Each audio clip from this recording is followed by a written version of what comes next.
Assalamualaikum warahmatullahi wabarakatuh. Hari ini kita akan membahas mengenai makna proklamasi kemerdekaan Indonesia. Tema 2, subtema 1, kelas 6 semester 1. Adapun kompetensi dasar dan tujuan pembelajaran pada muatan IPS sebagai berikut. Kita mengetahui kompetensi dasar dan tujuan pembelajaran. Nah, apakah kalian mengetahui apa itu proklamasi? Nah, proklamasi kemerdekaan menjadi tonggak sejarah bagi pejuang bangsa Indonesia. Meskipun terdiri atas suku yang berbeda, rakyat Indonesia bersatu dalam memproklamirkan kemerdekaan negara Indonesia. Setiap tanggal 17 Agustus, rakyat Indonesia selalu mendengar petugas upacara membacakan teks proklamasi. Sebagai rakyat juga bisa mendengar dari radio atau dari tempat lain. Teks proklamasi yang dibacakan memiliki sejarah bagi bangsa Indonesia. Teks tersebut adalah teks proklamasi kemerdekaan negara Indonesia.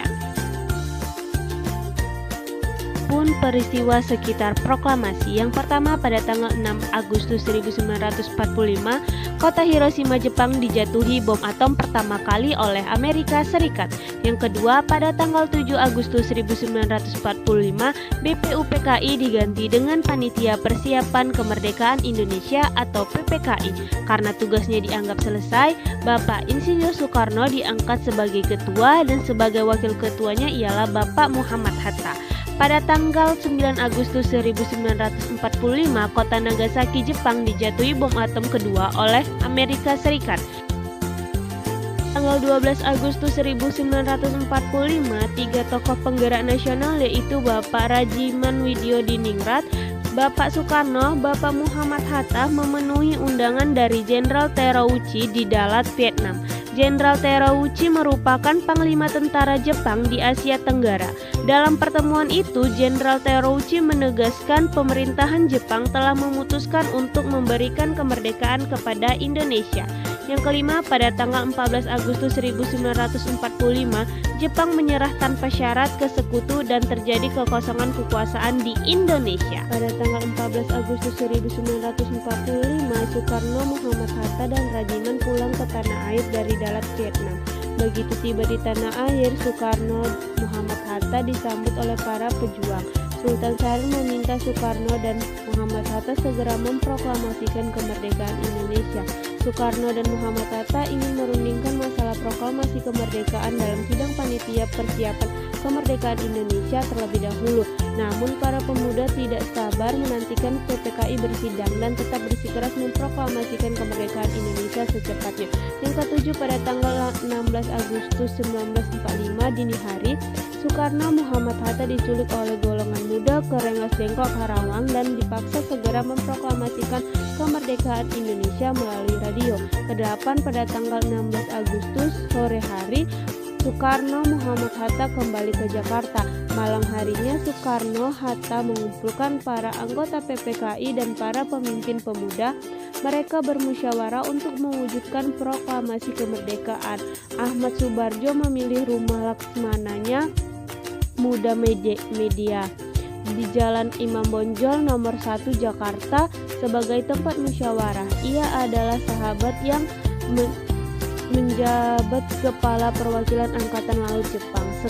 Sekarang rumah ini menjadi gedung museum proklamasi. Teks proklamasi ditulis di rumah Laksamana Tadasameda. Pada penyusunan teks proklamasi adalah Insinyur Soekarno dan Muhammad Hatta dan Ahmad Subarjo. Konsep teks proklamasi ditulis oleh Insinyur Soekarno. Saat itu hadir pula BM Diah, Sayuti Malik, dan Sudiro. Soekarni mengusulkan agar yang menandatangani teks proklamasi itu adalah Insinyur Soekarno dan Muhammad Hatta atas nama bangsa Indonesia. Teks proklamasi diketik oleh Sayuti Malik. 9. Pada tanggal 17 Agustus 1945 di kediaman Soekarno, Jalan Penulisan Timur nomor 56 telah hadir antara lain Suwirjo, Wilopo, Gafar Pudiningro, dan Trimutri. Acara dimulai pada pukul 10 dengan pembacaan proklamasi oleh Soekarno dan disambung pidato singkat tanpa teks. Kemudian bendera merah putih yang telah dijahit oleh Ibu Fatmawati dikibarkan. Ke-10.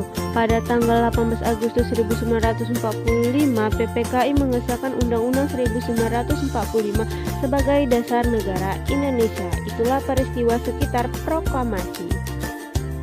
Proklamasi Kemerdekaan Indonesia. Nah, proklamasi kemerdekaan yang dilakukan tanggal 17 Agustus 1945, kemudian dijatuhkannya lah bom atom oleh tentara Amerika Serikat pada tanggal 6 Agustus 1945 di kota Hiroshima.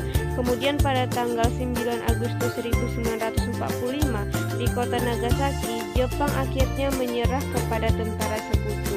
Kemudian teks proklamasi ditulis di rumah Laksamana Tadashi Meida, Jalan Imam Bonjol nomor 1. Kemudian penyusunan teks proklamasi adalah Insinyur Soekarno, Muhammad Hatta, dan Ahmad Subarjo. Yang terakhir yang menandatangani teks proklamasi itu adalah Bapak Insinyur Soekarno dan Muhammad Hatta atas nama bangsa Indonesia.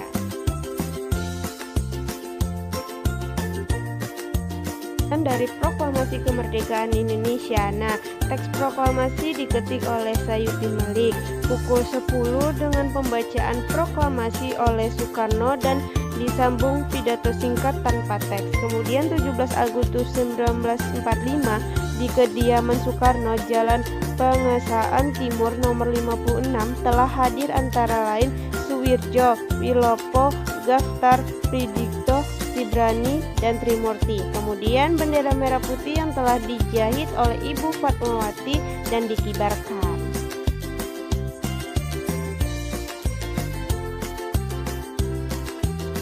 Adapun teks proklamasi asli sebagai berikut. Kami, bangsa Indonesia, dengan ini menyatakan kemerdekaan Indonesia.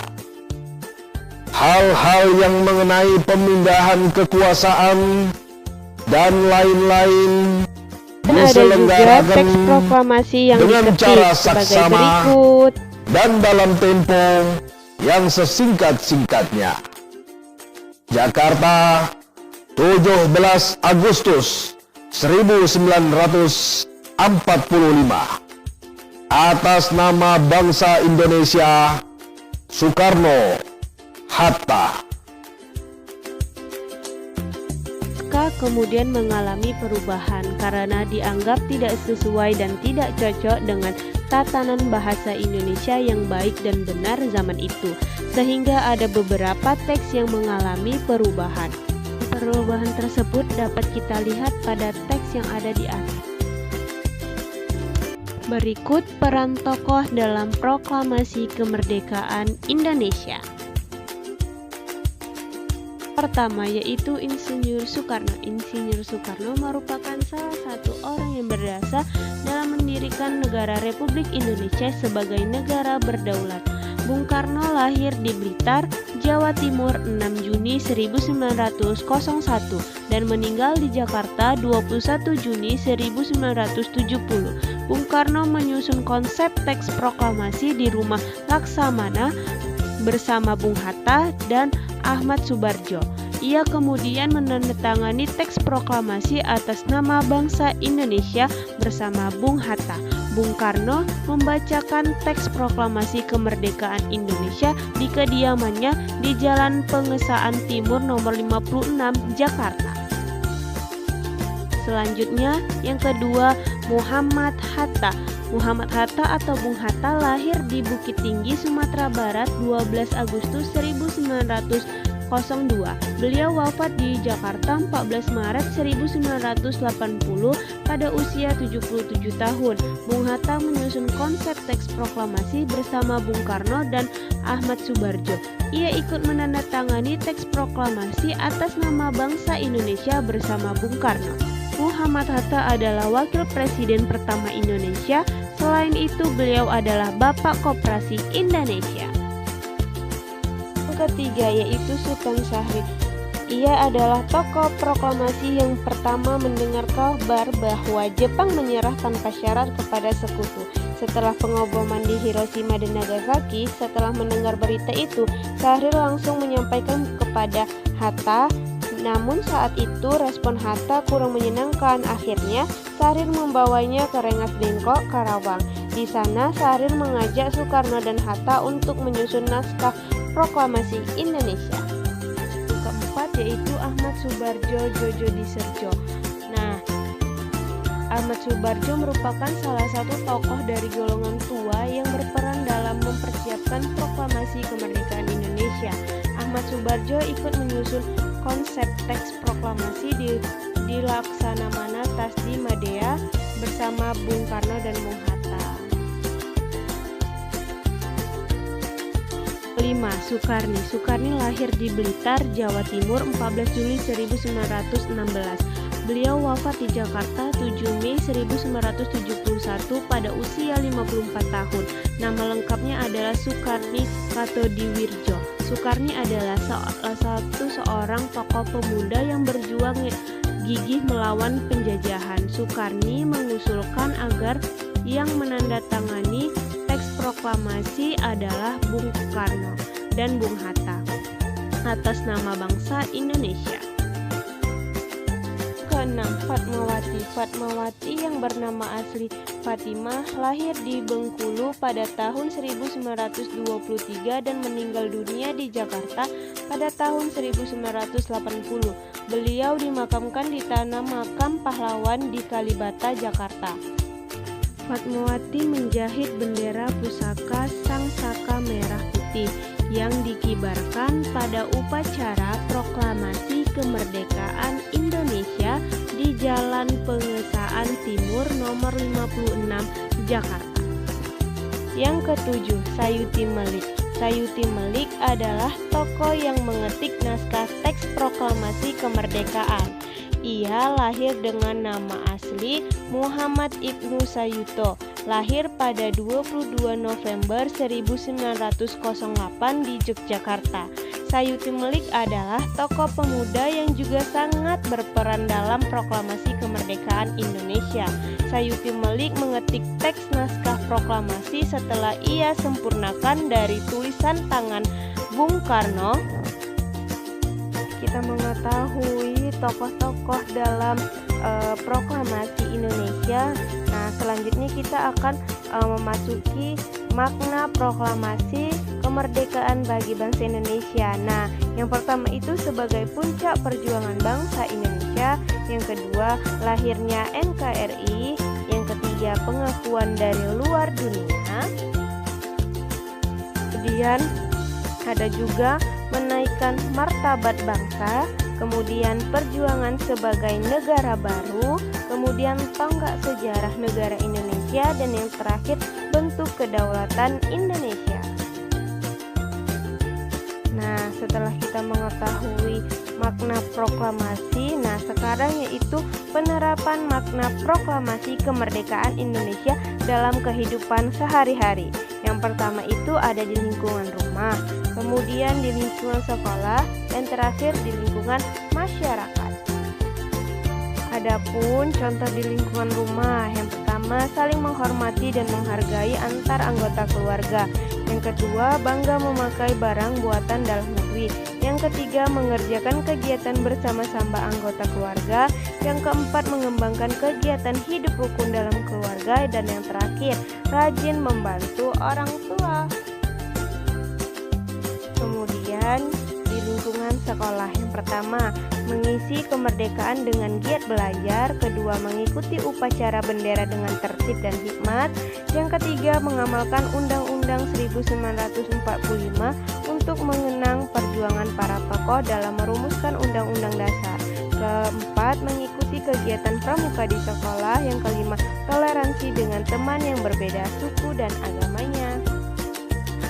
Berikut contoh di lingkungan masyarakat. Yang pertama, kerjasama dalam mempersiapkan peringatan proklamasi kemerdekaan Indonesia. Yang kedua, bersatu menjaga kerukunan bangsa. Yang ketiga, mengembangkan sikap saling menghormati dan menghargai masyarakat Indonesia. Yang keempat, mendukung pemerintah dalam melaksanakan pembangunan nasional. Yang terakhir, mengutamakan kepentingan bersama daripada kepentingan pribadi.